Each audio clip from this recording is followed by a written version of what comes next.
All right, ladies and gents, I'm back out in our nest study area. On my last video, or 2 videos ago, I was talking about how this time of year we're out looking for newer nests that may or may not be associated with Sasquatch.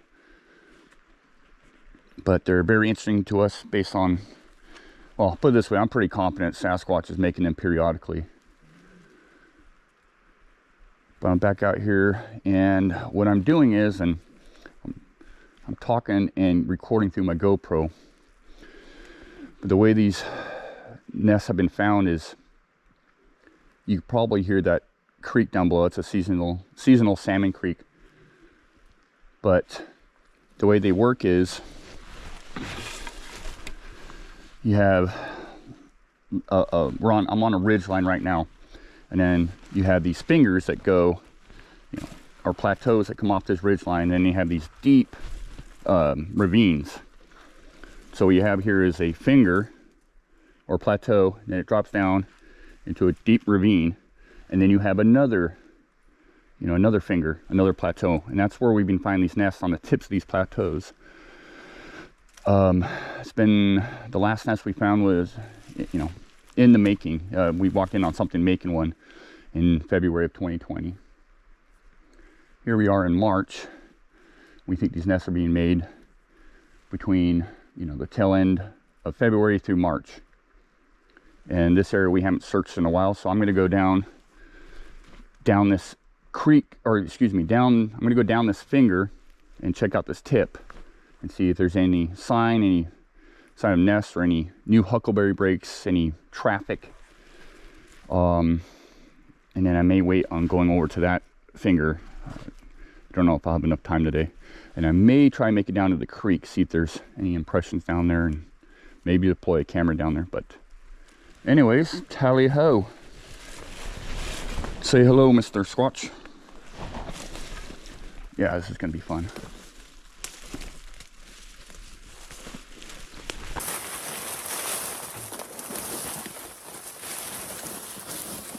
Getting caught up on everything. It's forced me to go downhill, and I need to circumvent around this area to get on that finger.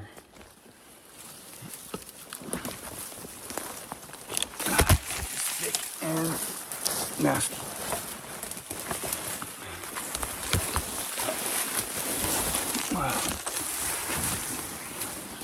Whew.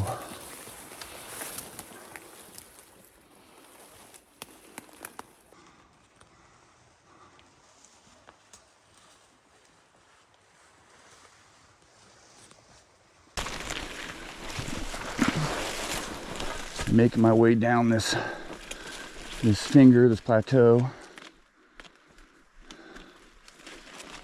Stopping every once in a while to listen. See, make sure I don't jump something by surprise. Bear or mountain lion or even a deer, because a deer will spook you. Or even a Sasquatch, you never know. It's just good to stop and listen. There's no sneaking in here too. You're just not going to sneak into a place like this.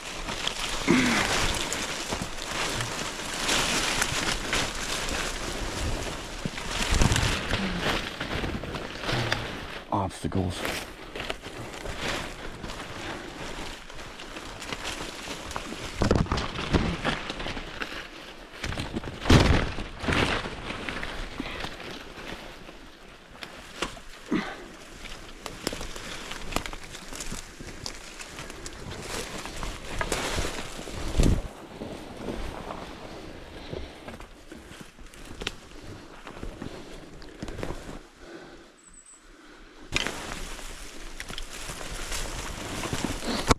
I haven't fallen yet.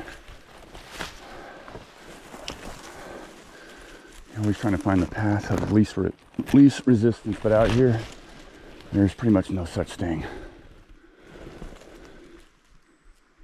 Stop and listen. I'm not seeing any obvious sign yet of anything moving through here. No broken huckleberry branches.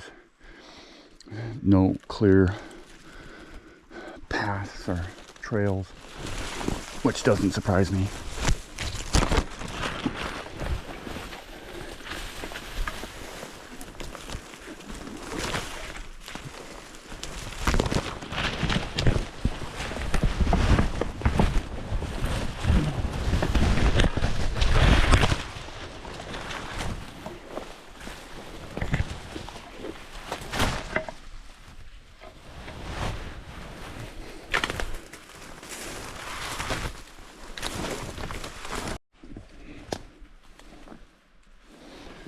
There's an old blacktail rub right there.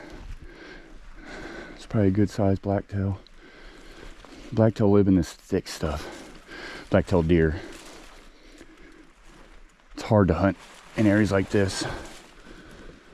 And there's a madrona in front of us.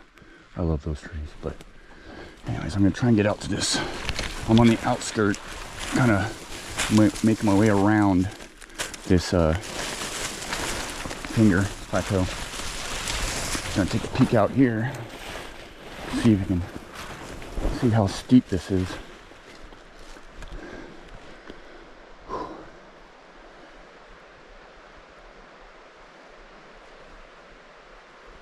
You guys probably can't hear this, but there's something moving down over here. It's a really deep ravine, and then the next plateau and finger is over there. I see a little sign of movement here. Deer, bear. Let's see. Here's something moving. That's kind of interesting. It could be definitely bear. It's pretty big. And there's a little game trail here. Yeah, here's something moving down there. Let me see.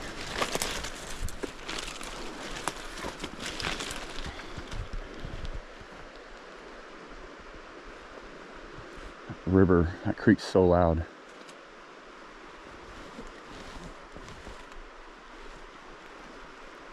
Huh.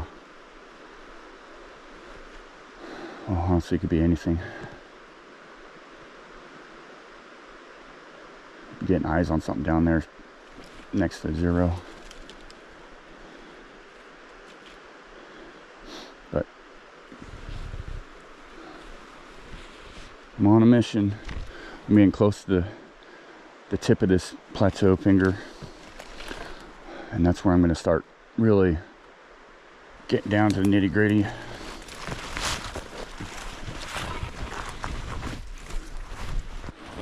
Yep, like I was saying, there's just no sneaking in here and no easy path. But I'm getting close. Not seeing any sign, any extreme sign anyways.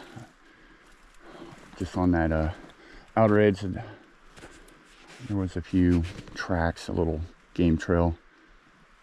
Something was moving down below, but I'm not sure what. Yep. Onwards and upwards, or should I say downwards and then upwards.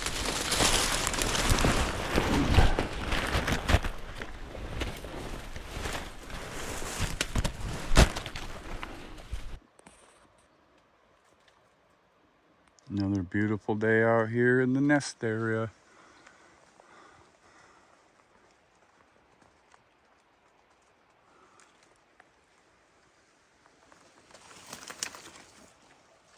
That creek is roaring. But other than that and a crow, it's pretty quiet out. On we go.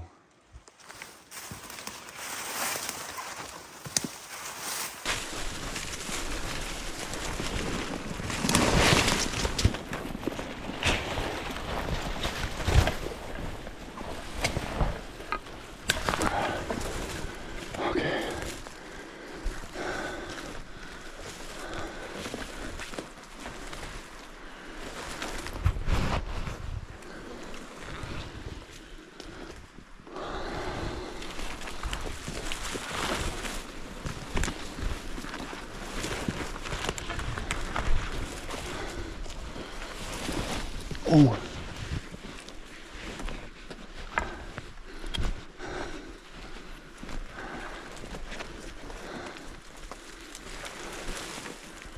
Can't even tell there was nests here. This is where I wanted to get to today. There used to be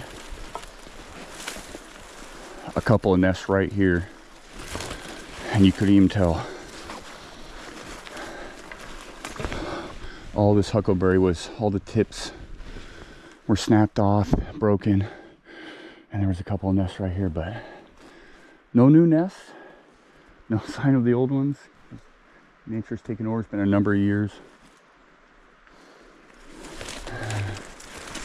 Signs of some of the old breaks. I mean old. Look at, oops, that one snapped right off. Yeah, you couldn't even tell. It's amazing how nature takes over, and these nests are put on these points. They're very well thought out, strategically placed. I said you're not sneaking in here, and you got a quick escape route. Well, not for a human, but for anything else, quick escape route down to the creek, and then through the creek, and then you're back up on another ridge. So I made it.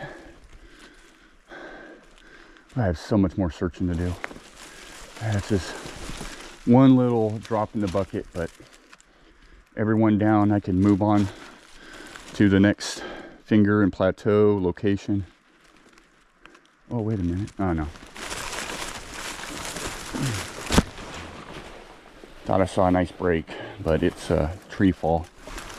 This is the sort of thing I'm looking for. Let me show you guys. Like lots of these, but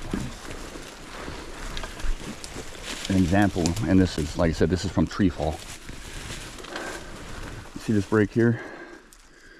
This is the sort of thing when you come across a bunch of these, and this is, look, you're not snapping that, and I'm a pretty strong guy. Obviously that's tree fall this time around, but in the original nests, in the nests we discovered multiple breaks like this, and this stuff here would be used to construct the nest. It takes something with an opposable thumb, other than the tree fall this time around. And in many cases, you'd find a break 30 feet away, a huckleberry bough, where it was brought from 30 feet away to be utilized into the nest, because the nest makers ran out of material, and they had to go a little bit further out to get that material to finish their bedding their nest. But this is what I'm looking for, but minus the natural tree fall that broke it. But it's you never know. When you come across those, I start getting like a lot of them, you know, because obviously animals, bear and deer antlers get caught and stuff. Bear break them, eat the huckleberries. Deer eat the leaves. But deer are not pulling down a branch 9 feet off the ground. Bear will, but you'll find evidence of teeth marks, claw marks. And these breaks are peeled, snapped, or broken off. The ones that have interest with no claw marks or teeth marks. Man, it's a beautiful day. Anyways, I'm going to keep moving on. I'm just going to circumvent this finger. And now that I've searched this one, I can mark it off the list. And another day, another couple of days, I'll get back out here and do it all over again on a different spot. It's a natural corridor trail. I like looking sometimes on the bark for hair, because things rub up against it, you know, obviously. Bring a little flashlight and you just kind of go over it. One of the things you got to be careful of and aware of, and especially with hiking with other people, are these things, these dead snags. People like to, you know, when they're hiking, they like to hang on to something and then they bring it down and it falls on your head. Not good. Not good. and yourself. I try not to grab onto too many trees or snags.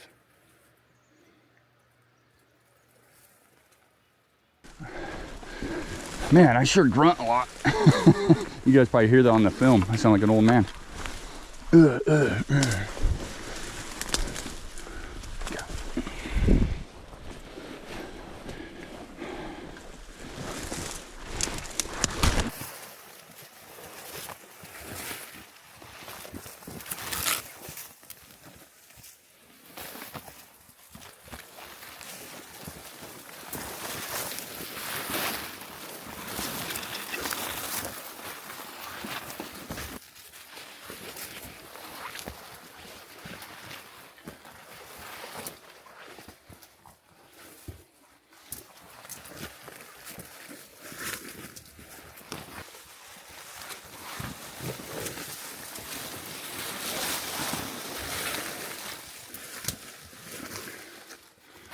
If you ever get into, if you're ever out in the woods, specifically up here in the Pacific Northwest, and you need to start a fire, I don't care if it's pouring rain. This is called pitch, and it's just basically sap. And when a tree's dying, it sends a lot of its dying, or it's been cut.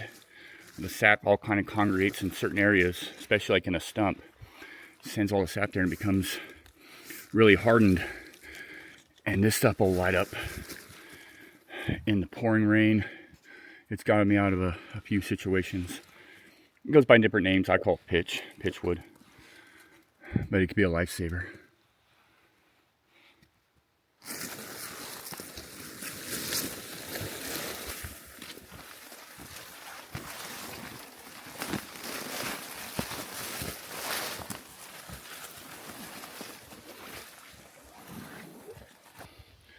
Oh, ladies and gentlemen, thanks for coming on an adventure with me. I'll be back out here soon, but I'm heading out now. I gotta hike back to my truck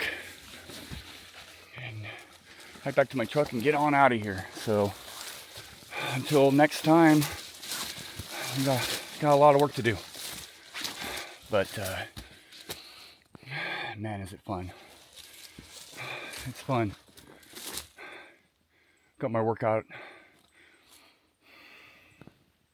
I got my workout done today.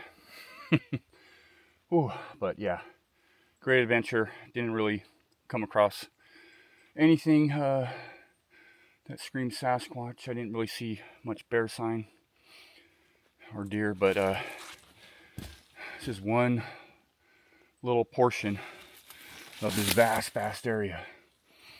And so, be back at it real soon. All right, made it out. I gotta hike back to my truck. But I got accomplished today what I was setting to get accomplished. I got to check out a finger plateau there coming off this ridge line. And so mission accomplished there. Now I'm gonna map out some of the other areas that need to be traversed, looking for sign of Sasquatch, newer nests, older nests, and there's a lot of work to be done, but man, what a ride, right? It's fun. Get to be outside in nature. Yeah, what is there to complain about? So yeah, until next time,